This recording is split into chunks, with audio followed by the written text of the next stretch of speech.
ആകെ മൊത്തം 140 മണ്ഡലങ്ങളുള്ള കേരള നിയമസഭയിലേക്ക് ഏറ്റവും കൂടുതൽ സാമാജികരെ അയക്കുന്ന ജില്ലയാണ് മലപ്പുറം.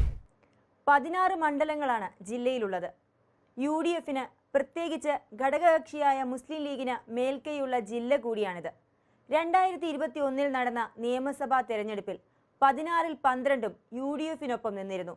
താനൂർ, തവനൂർ, നിലമ്പൂർ, പൊന്നാനി എന്നീ മണ്ഡലങ്ങൾ അന്ന് LDFന് അനുകൂലമായി വിധിയെഴുതി. എന്നാൽ പിന്നീട് രാഷ്ട്രീയ സാഹചര്യങ്ങൾ മാറിമറിഞ്ഞു. LDF സ്വതന്ത്രനായി അന്ന് മത്സരിച്ച് ജയിച്ച PV അൻവർ ഭരണപക്ഷവുമായി തുറന്ന യുദ്ധമൊക്കെ നടത്തി MLA സ്ഥാനം രാജിവെച്ചൊഴിഞ്ഞ ഒഴിവിലേക്ക് അടുത്തിടെയാണ് ഉപതെരഞ്ഞെടുപ്പ് നടന്നത്. കോൺഗ്രസിന്റെ ആര്യാടൻ ഷൗക്കത്ത് വൻ ഭൂരിപക്ഷത്തിലാണ് നിലമ്പൂർ സീറ്റ് തിരിച്ചുപിടിച്ചത്. അടുത്ത വർഷം നടക്കുന്ന നിയമസഭാ ഇലക്ഷനുള്ള സെമി ഫൈനൽ എന്ന് വിശേഷിപ്പിച്ച നിലമ്പൂർ ഉപതെരഞ്ഞെടുപ്പിൽ UDFന്റെ പ്രവർത്തന വിജയത്തിന്റെയും ഭരണവിരുദ്ധ വികാരത്തിന്റെയും അലകൾ ആഞ്ഞടിച്ചതായാണ് കണക്കാക്കപ്പെട്ടത്.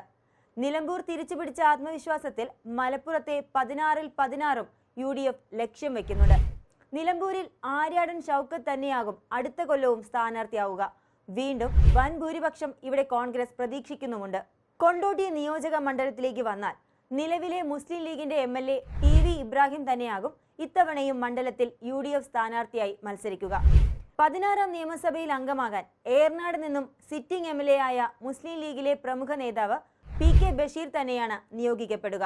കോൺഗ്രസ് മണ്ഡലമായ വണ്ടൂരിൽ നിലവിലെ MLA AP അനിൽകുമാറാണ്.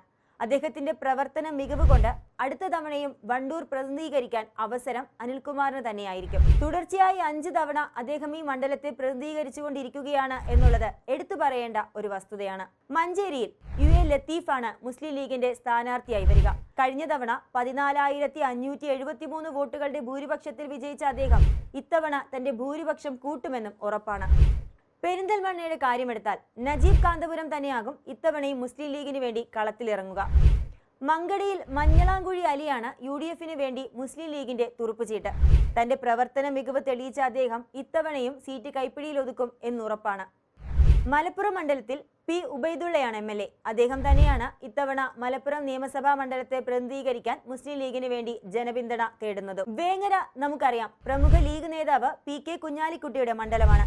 കഴിഞ്ഞ 3 തവണകളായി അദ്ദേഹം വേങ്ങരയെ നിയമസഭയിൽ പ്രതിനിധീകരിക്കുന്നുമുണ്ട്. അടുത്തത് വള്ളിക്കുന്നാണ്. അബ്ദുൾ ഹമീദ് മാസ്റ്ററാണ് നിലവിലെ MLA. ഇനി യുവനിരയിൽ നിന്ന് PK നവാസിനെ കൊണ്ടുവരാനാണ് മുസ്ലിം ലീഗ് ഇവിടെ ശ്രമിക്കുന്നത്.